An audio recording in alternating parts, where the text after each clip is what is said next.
मेरे पति ने एक नौकर को काम पर रखा जो सैलरी नहीं लेता। रोज़ सिर्फ मुझसे 40 रुपये मांगता। मैं भी खुशी खुशी दे देती। एक दिन मैंने नौकर से पूछ ही लिया कि तुम इतने सारे कामों के सिर्फ 40 रुपये ही क्यों लेते हो। तो वह घबरा कर बोला, आप मुझे काम से तो नहीं निकालेंगी। और बोला, कल आप मेरे घर आकर अपनी आँखों से देख ले।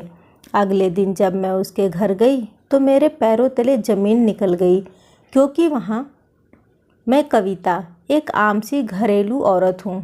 हम पति पत्नी में बहुत मोहब्बत और चाहत थी। अजीत आदत के बहुत अच्छे थे और एक सुलझे हुए आदमी, लेकिन मेरी वही कहानी है जो अक्सर औरतों की होती है।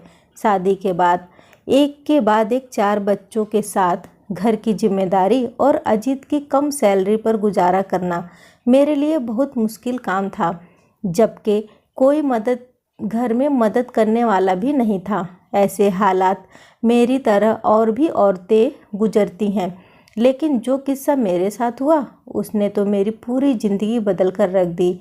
यह उन दिनों की बात है जब मेरी शादी को 10 साल गुजर गए थे। भगवान ने मुझे 2 बेटे और 2 बेटियां दी थी।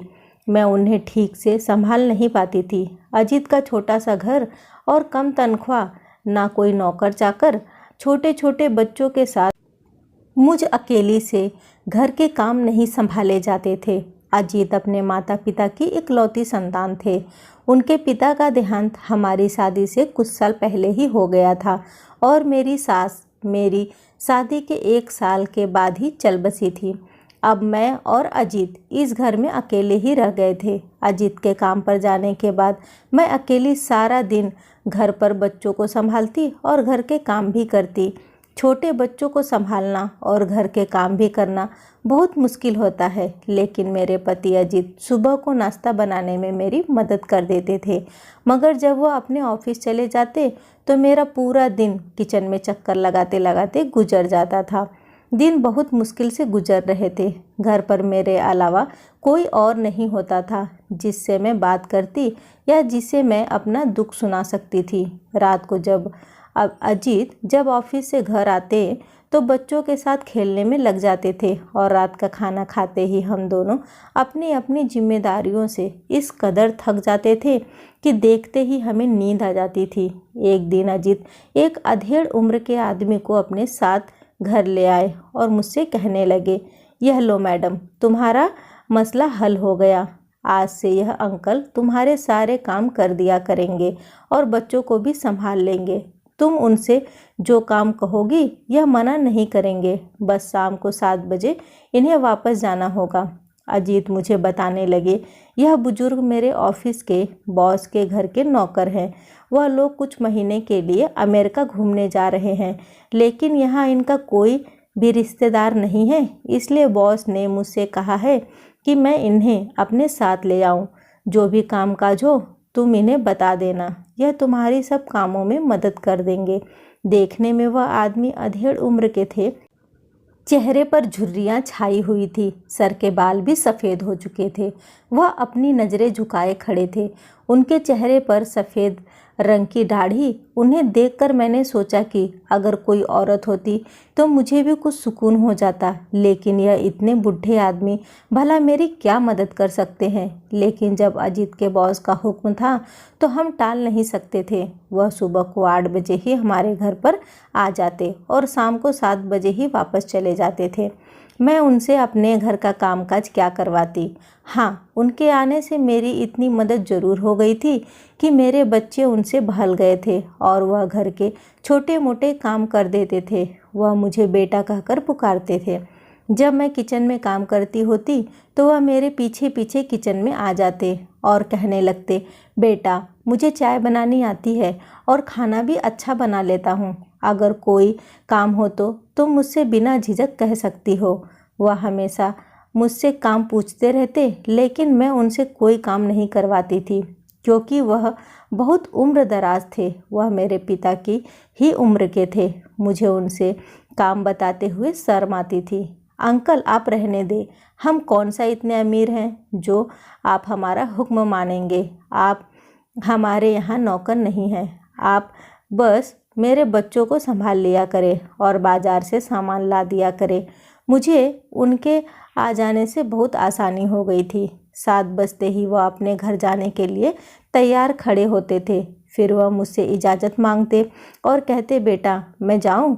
जब मैं उनसे कहती कि जाइए, वह मुझसे कहते कि 40 रुपये दे दे। मेरे पास अक्सर पैसे होते थे। मैं उन्हें रोज़ 40 रुपये उनके मांगने पर देती थी। एक बार मैंने उन्हें 100 का नोट दिया, कहा रख ले, लेकिन उन्होंने वह मुझे वापस कर दिया और कहने लगे कि बेटा सिर्फ 40 रुपये ही लूँगा। मैंने उन्हें बहुत देने की कोशिश की, कहा कि मैं अपनी खुशी से दे रही हूँ, लेकिन उन्होंने मुझसे मना कर दिया और कहने लगे कि मैं सिर्फ 40 रुपये ही लूँगा। मुझे उनकी बात कुछ अजीब सी लगी। 1 महीना गुजर गया था, इसलिए मैं अब उन अंकल से बहुत बेतकल्लुफ़ हो गई थी। मैं जब किचन में खाना बना रही होती तो वह बर्तन धोने लग जाते थे, कभी सब्जी काट देते थे और अब मैं उनके साथ किचन में काम कर लिया करती। पहले की तरह मुझे उनके साथ किचन में झिझक नहीं होती थी। दोपहर में मैं अपने बच्चों को सुलाकर किचन में काम करने के लिए आ जाती तो वह अंकल मेरे पीछे पीछे मेरा हाथ बटाने किचन में आ जाते थे। एक बार मैंने उनसे उनके घर वालों के बारे में पूछा तो एकदम उनके चेहरे की मुस्कुराहट गायब हो गई। उनके चेहरे का रंग उड़ गया। उसके बाद वह मुझे गुस्से से देखने लगे। पहली बार मुझे उनको देखकर डर लग रहा था। फिर मैंने उनके चेहरे से नज़र हटा ली और अपने काम में लग गई। उन्होंने मुझे कोई जवाब नहीं दिया, बस खामोशी से किचन से बाहर निकलकर बाहर चले गए। मैंने अपने दिल में सोचा कि मुझे क्या ज़रूरत पड़ी थी जो मैं उनसे उनके घर वालों के बारे में पूछती रहूं। बेहतर है कि मैं अपने काम से काम रखूं। अब मैं उनसे कभी भी कोई सवाल नहीं करूंगी।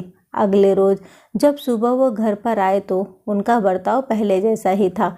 फिर बातों ही बातों में वह अपने मालिक के किस्से सुनाने लगे, उनके बच्चों का जिक्र करने लगे। कहने लगे, बेटा मैं तुम्हें क्या बताऊं, सूरज साहब आदत के बहुत अच्छे हैं, मेरा बहुत ख्याल रखते हैं। उनके बच्चे भी कभी कभी चिढ़ जाए तो मुझसे बदतमीजी कर देते हैं, वरना तो वह मुझसे बहुत अच्छे से बात करते हैं।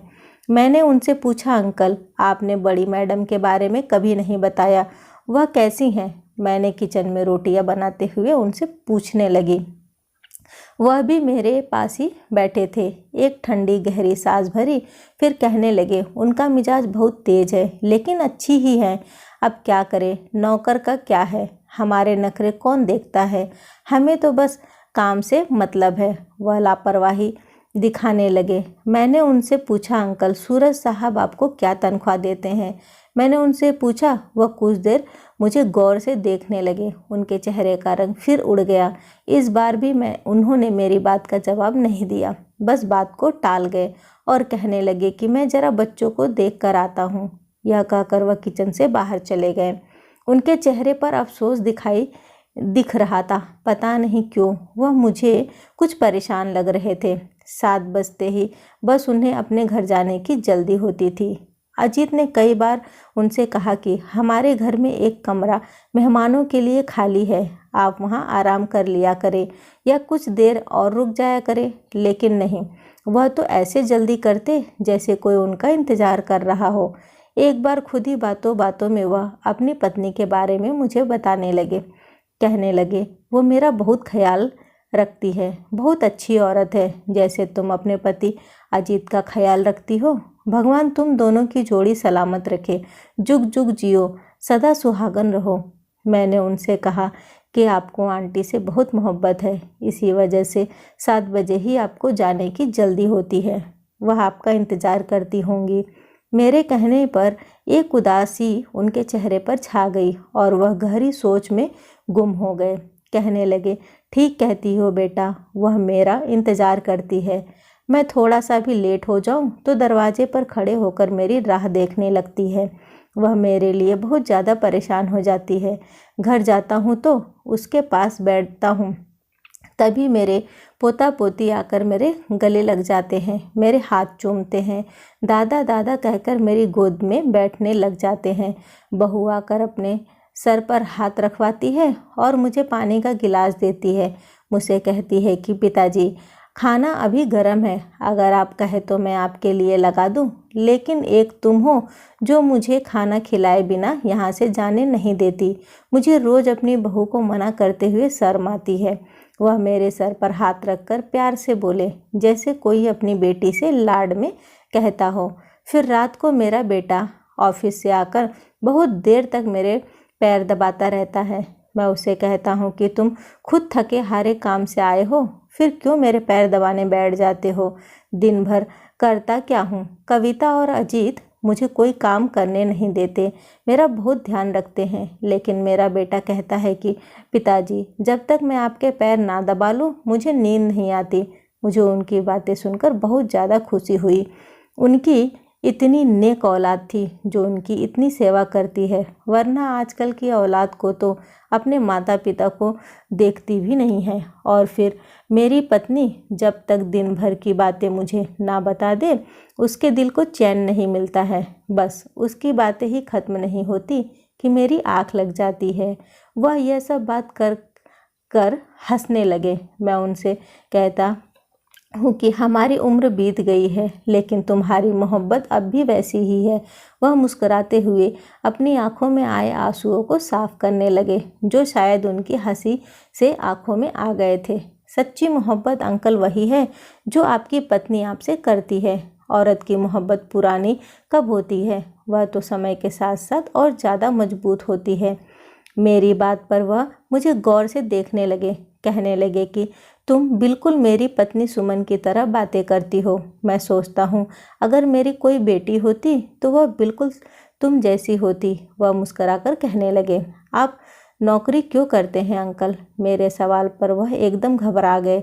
उनका मिजाज बहुत अलग था। कभी कभी बात करने पर आते तो अपने घर वालों की सारी बातें मुझे बताने लगते थे, और कभी कभी मैं उनसे कुछ सवाल करती तो वह बिना जवाब दिए वहाँ से उठकर चले जाते। अभी वह मेरे इस सवाल का जवाब दिए बिना ही उठकर वहाँ से चले गए थे। फिर मैंने दिल ही दिल में सोचा कि हो सकता है इन्हें पैसे की परेशानी हो, बेटे की तनख्वाह ज़्यादा नहीं हो, इसी उम्र में मेहनत कर रहे हैं। मैंने अजीत से कहा, आपका बॉस तो अंकल को अच्छी तनख्वाह देता होगा, जिससे उनका गुजारा बहुत अच्छे से हो जाता होगा, लेकिन अब वह यहाँ नहीं है तो अंकल के घर वालों को मुश्किल हो रही होगी। आप जितनी तनख्वाह आसानी से दे सकते हैं उन्हें दे दें। मेरी बात सुनकर अजीत ने जवाब दिया, तुम्हें क्या लगता है मैं उन्हें तनख्वाह देने की कोशिश नहीं की होगी। लेकिन वह मुझसे पैसे ले तब ना, जब भी मैं उन्हें पैसे देता हूँ वह हर बार मना कर देते हैं और कहते हैं कि तुम दे देती हो, बस वही मेरी तनख्वाह है।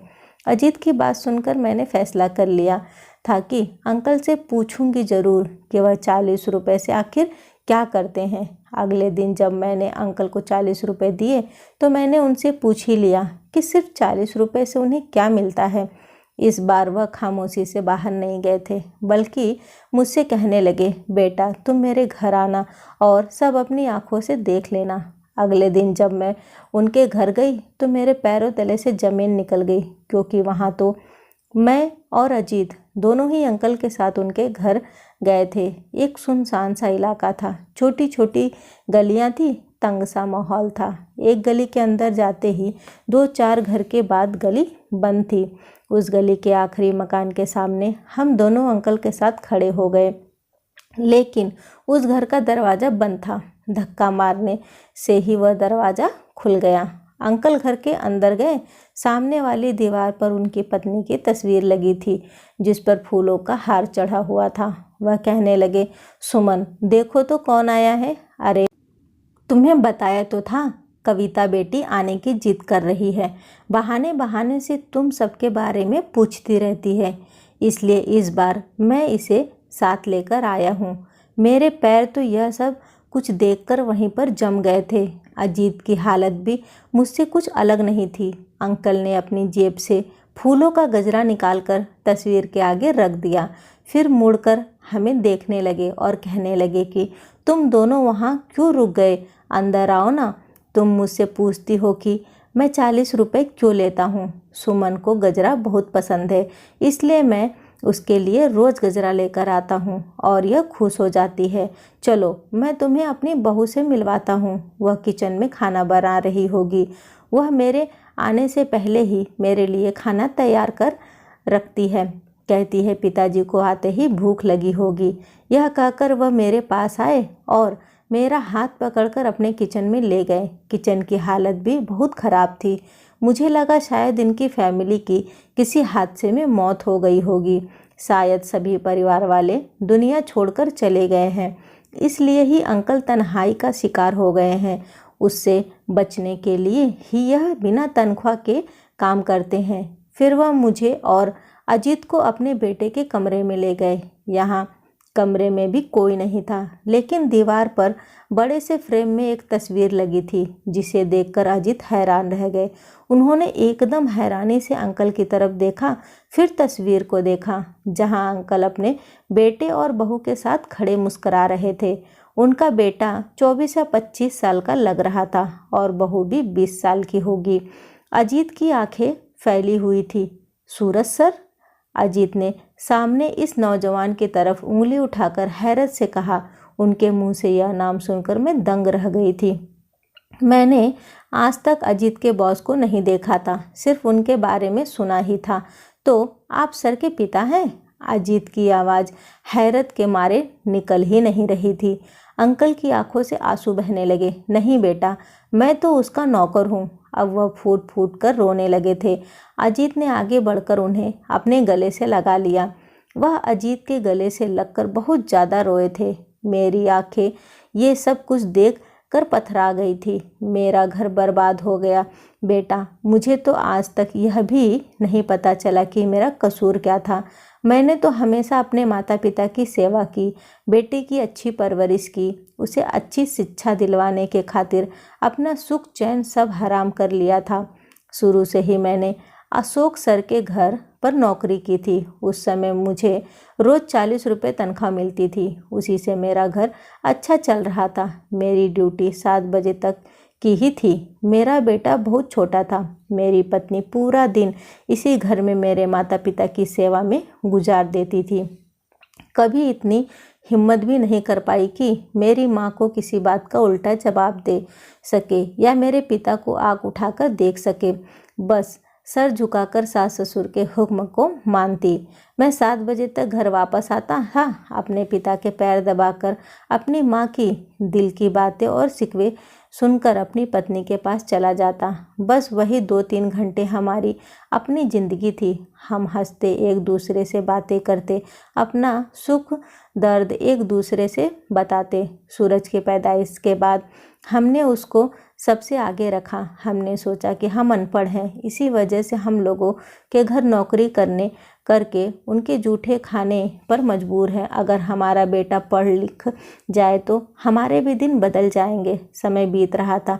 मेरे माता पिता भी एक के बाद एक दुनिया से चले गए। कब मैंने अपने पिता की कुर्सी संभाली और कब सुमन ने माँ की जगह, कुछ पता ही नहीं चला। हमारे काले बाल और खूबसूरत जवानी अपने बेटे की परवरिश और ख्वाहिशें पूरी करते करते कब बुढ़ापे को पहुंच गए, पता ही नहीं चला। मेरा बेटा जब ऑफिसर बन चुका था, मैंने अपने सेठ अशोक साहब से कहकर अपने बेटे को उनके दफ्तर में नौकरी दिलवा दी थी। उन्होंने मेरे बेटे को आराम से नौकरी दे दी, क्योंकि मैंने अपनी सारी जवानी उनके घर पर नौकरी करके गुजारी थी। 40 रुपये की तनख्वाह देकर बाकी वह अपने घर का बचा हुआ खाना और कपड़े दे देते थे, जो पहनकर मैंने और सुमन ने अपनी ज़िंदगी गुजार दी थी। अशोक साहब की इकलौती बेटी थी राधा, इसलिए बहुत ज़्यादा सर चढ़ी और बदतमीज भी थी। वह मुझे हमेशा नौकर कहकर ही आवाज़ देती थी, लेकिन जब मैं नौकर था तो मैं उससे कुछ भी नहीं कहता था। अगर बात यही तक की होती तो मुझे कोई परेशानी नहीं होती। मेरे बेटे की तनख्वाह भी अब अच्छी हो गई थी। मैंने सोचा कि अब हम दोनों बुढ़ा बुढ़ी के दिन भी बदल जाएंगे। मैं भी अब नौकरी छोड़कर घर पर बैठ जाऊंगा। जो समय मैं जवानी में अपनी पत्नी को नहीं दे पाया, वह अब हम दोनों बुढ़ापे में साथ गुजार लेंगे। मैं यही सोच रहा था कि जैसे मेरी पत्नी ने मेरे माता पिता की खिदमत की है, हमारी बहू भी ऐसी ही हमारी खिदमत करेगी। अपने बेटे की पहली तनख्वाह मिलने पर मैंने अशोक साहब से कहा कि अब मुझे नौकरी से छुट्टी चाहिए। वह भी खुशी खुशी मान गए। कुछ महीने मैंने घर पर ही गुजारे। एक दिन मेरे घर पर अशोक साहब आए। उन्होंने राधा मैडम के लिए मेरे बेटे का रिश्ता मांगा तो मैं हैरान सा रह गया। कहाँ हम और कहाँ राधा मैडम। मेरा बेटा बहुत अच्छा था, मेहनती भी था। अशोक साहब को अपने बेटे के लिए और क्या चाहिए था। मेरी तो सारी ज़िंदगी उनकी गुलामी करते करते कट गई थी। अब उन्हें मेरे बेटे की गुलामी भी चाहिए थी। उनकी बदतमीज और जिद्दी बेटी अगर किसी और के घर शादी करके जाती तो 2 दिन भी नहीं रहती। इसलिए उसने मेरे बेटे को फंसा लिया और मेरा बेटा भी दौलत देखकर हवाओं में उड़ने लगा। मेरे लाख समझाने पर भी राधा मैडम से शादी करने पर तैयार हो गया। आखिर मुझे ही बेटे की ख्वाहिश के सामने सर झुकाना पड़ा। राधा कुछ दिन ही हमारे घर रही और फिर मेरे बेटे को अपने साथ लेकर चली गई।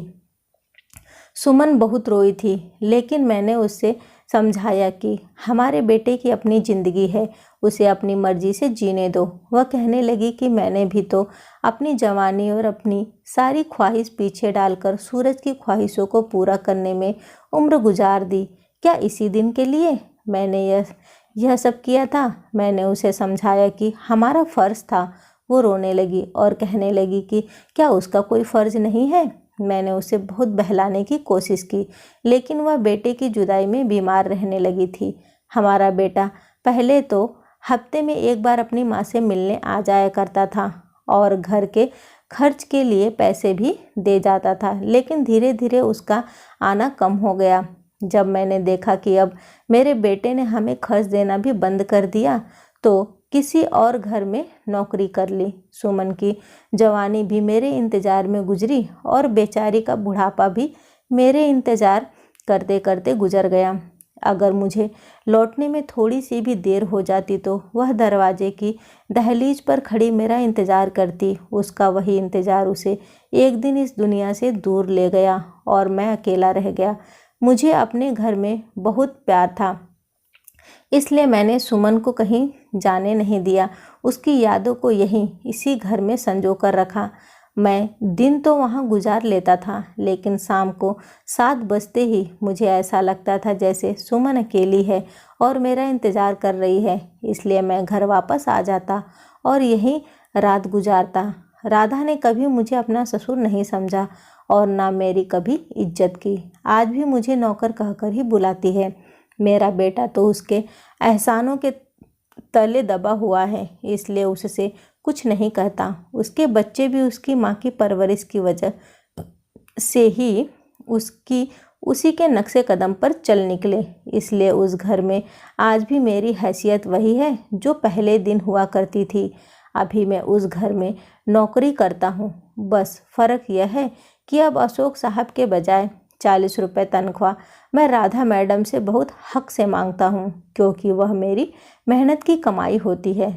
सुमन के लिए उसी पैसों से गजरे लेकर जाता हूँ। सोचता हूँ कि सारी ज़िंदगी जिस औलाद के सपने पूरे करते करते हमने गुजार दी, उसके पास 2 घड़ी हमें देने के लिए वक्त नहीं है। यहाँ तक कि जब वह मुझे किसी मेहमान से मिलवाता है तो मुझे नौकर ही बताता है, लेकिन मुझे इस बात का कोई दुख नहीं होता, क्योंकि मैंने अपनी सारी ज़िंदगी नौकरी करके ही गुजारी है। नौकर कहलाने में किस बात की शर्म। अब जब अपनी पत्नी को वक्त देने का समय आया तो उसके पास समय नहीं बचा था। वह यह दुनिया छोड़कर जा चुकी है, लेकिन फिर भी मैं उसके पास बैठता हूँ, उससे बातें करता हूँ। अपनी ज़िंदगी से कोई शिकायत नहीं है। अंकल की पूरी कहानी हमने अपने आंसू बहाते बहाते सुनी थी। रो रो कर मुझे हिचकी आनी शुरू हो गई थी। यह कैसा जुल्म था, कैसी अंधेर नगरी थी। इतने बड़े घर में नौकरों की कौन सी कमी थी जो एक ससुर की सेवा नहीं की जा सकती थी। और यह कहानी कौन सी नई है। बहुत सी जगह पर माता पिता के साथ औलाद ऐसा ही सलूक करती है, लेकिन भगवान उनको भी इसके किए की सज़ा ज़रूर देगा, क्योंकि उन्हें भी एक दिन किसी का माता पिता बनना है। जब उन पर जुल्म होगा तब उन्हें अपने माता पिता के दर्द का एहसास होगा। दोस्तों कैसी लगी ये कहानी मुझे कमेंट करके ज़रूर बताइएगा। वीडियो को लाइक और शेयर करना ना भूलें। चैनल पे पहली बार आए हैं तो इसे सब्सक्राइब जरूर करें। कहानी सुनने के लिए आपका बहुत बहुत धन्यवाद।